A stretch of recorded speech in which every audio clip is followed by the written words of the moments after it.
आज भी हमको देखने को मिला कि क्यों अविश्वास प्रस्ताव जो हम लाए हैं उसकी जरूरत क्यों पड़ी है, क्यों हम मजबूर हुए हैं। आज सदन के नेता को बोलने दिया गया और जब नेता प्रतिपक्ष खड़े हुए जवाब देने के लिए उनको बोलने नहीं दिया गया। हालांकि चेयरमैन साहब ने उनको संबोधित किया कि आप बोलिए, पर उनको बोलने नहीं दिया। और आज जो राज्यसभा स्थगित किया गया है 2 बजे तक, एक ही कारण है और वो कारण है नेता प्रतिपक्ष को बोलने नहीं दिया जा रहा। ये दलितों का अपमान है, कांग्रेस पार्टी का अपमान है, एक वरिष्ठ नेता का अपमान है। इस तरीके से लोकतंत्र नहीं चला सकते हम, एक तरफा। और जब विपक्ष खड़ी होती है तब चेयरमैन साहब कहते हैं बैठ जाओ बैठ जाओ बैठ जाओ, nothing will go on record. और जब सरकार की ओर से सदन के नेता खड़े होते हैं और सांसद खड़े होते हैं तब सभी रिकॉर्ड पर जाता है, सबको बोलने दिया जाता है, पूरा मौका दिया जाता है। ये एक तरफा तरीका जो सदन चलाया जा रहा है ये ज्यादा दिन नहीं टिकने वाला है।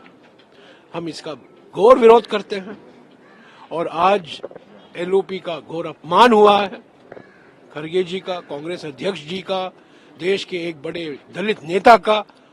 और 16 तारीख को राज्यसभा में संविधान पर चर्चा होने वाली है, कल लोकसभा में चर्चा होने वाली है और एक दिन पहले ही आप देश के सबसे बड़े दलित नेता को ऐसा अपमान कर रहे हैं, ये हम बर्दाश्त नहीं कर पाएंगे। जस्टिस शेखर यादव के खिलाफ सोनिया गांधी को लेकर भी जो टिप्पणी करी, बिल्कुल वही बात उठा रहे हैं, बस वो उसमें कोई तथ्य नहीं है। ये अडानी के मामले से ध्यान हटाना चाहते हैं, उसका जवाब नहीं देना चाहते हैं। जेपीसी की मांग का नजरअंदाज किया जा रहा है और अडानी के मामले में जो रोज कुछ ना कुछ नए खुलासे आते हैं उस पर प्रधानमंत्री ने, सरकार ने अपनी चुप्पी नहीं तोड़ी है। बार बार कई बेबुनियादी बातें कर रहे हैं सोरोस को लेकर। सोरोस का और प्रधानमंत्री का और प्रधानमंत्री सलाहकारों का विशेष रिश्ता है और इसको लेकर एक बड़ा मुद्दा, सुरक्षा का मुद्दा बनाया जा रहा है। बिल्कुल ध्यान हटाने के लिए नहीं है, डाइवर्जनरी टैक्टिक है जिसमें बीजेपी बहुत माहिर है। और आज सबसे बड़ी बात यह है कि एलओपी खड़गे जी ने चेयरमैन साहब से वक्त मांगा, बोलने की कोशिश की, पर चिल्लाने लगे सारे बीजेपी के सांसद और उनको बोलने नहीं दिया।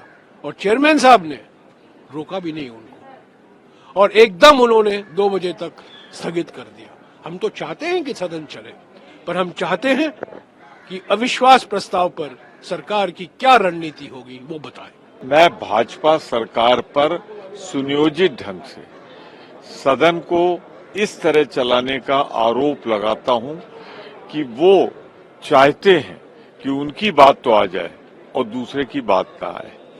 आज भी यही हुआ।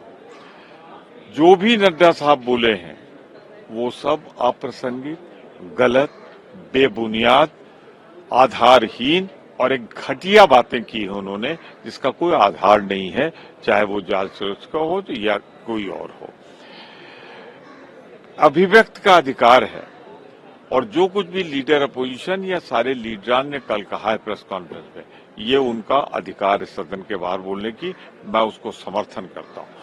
और जो कुछ नड्डा साहब ने कहा है मैं उसका खंडन करता हूं, विरोध करता हूं। एक बात बहुत साफ हो गई कि अडानी और मोदी की एक्सेस को बचाने के लिए एक फर्जी नाम उछाला गया था जिसका आज तक कोई ठोस सबूत नहीं दे पाए। ये तो ऐसा लगता है जैसे उन पर आरोप लग गया तो अब वो कुछ न कुछ बोल रहे हैं जिसका कोई आधार नहीं। इसलिए मैं बार बार खंडन करता हूं कि उनकी बात में कोई दम नहीं है, कोई आरोप नहीं। हमारा तो निश्चित आरोप कि 2300 करोड़ रुपए की रिश्वत अडानी ने दी है मोदी सरकार कि बिजली का दाम बढ़ा दिया जाए। मैं ये आरोप सुनिश्चित ढंग से लगा रहा हूं और इसका भी खंडन करता हूं। एलओपी ने जो कुछ भी कहा है वो उनके अधिकार क्षेत्र का था। फिर जब एलओपी बोलने खड़े हुए तो उस पर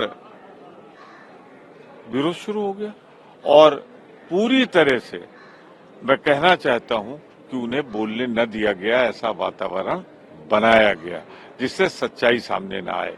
तो मैं बाहर निकल के कह रहा हूं कि अडानी को बचाने के लिए मोदी जी, उनकी पार्टी दोनों मिलकर कोशिश कर रहे हैं कि रिश्वतखोरी का ये प्रकरण सामने न आए। सर, किस तरीके से अब हाउस चलेगा? आप लोग तो यहाँ पे जो है नो कॉन्फिडेंस मोशन लेकर आए हैं। सरकार ने साफ कह दिया कि हम सीधे तौर पे जो है इस पूरे मामले में राज्यसभा चेयरमैन के साथ खड़े हैं और कांग्रेस पार्टी जो है वो अनर्गल आरोप है या विपक्ष के आरोप हैं वो अनर्गल आरोप हैं जो आप लोगों ने कर। तो इसका मतलब साफ हो गया, क्या चेयरमैन को जाति में बांधा जा सकता है, धर्म में बांधा जा सकता है? ये चेयरमैन का अपमान है। अब वो उनसे कह रहे हैं साहब वो तो उनकी बिरादरी का नाम ले रहे हैं और कह रहे हैं किसान। तो क्या आप इसलिए विरोध कर रहे हैं खरगे साहब का कि वो दलित नेता है, दलितों की आवाज उठाते हैं, कमजोर तबके की आवाज उठाते हैं? तो क्या कोई दलित सदन के अंदर नहीं बोल सकता है अगर वो लीडर ऑफ अपोजिशन है? तो अगर यही मानसिकता है कि आप प्रेसिडेंट की जात देख रहे हैं तो एलओपी की भी देखिए कि वो क्या है। तो मैं इन शब्दों के साथ जो भी नड्डा साहब ने कहा है उसका विरोध करता हूं और कहना चाहता हूं कि जो अभिव्यक्त का अधिकार है नेताओं का, सांसदों का आउटसाइड हाउस, उसको जो रोकने की बात की है वो संविधान का उल्लंघन है। न्यूज नेशन अब व्हाट्सएप पर खबरों के ताजा अपडेट के लिए न्यूज नेशन के इस क्यूआर कोड को स्कैन करें।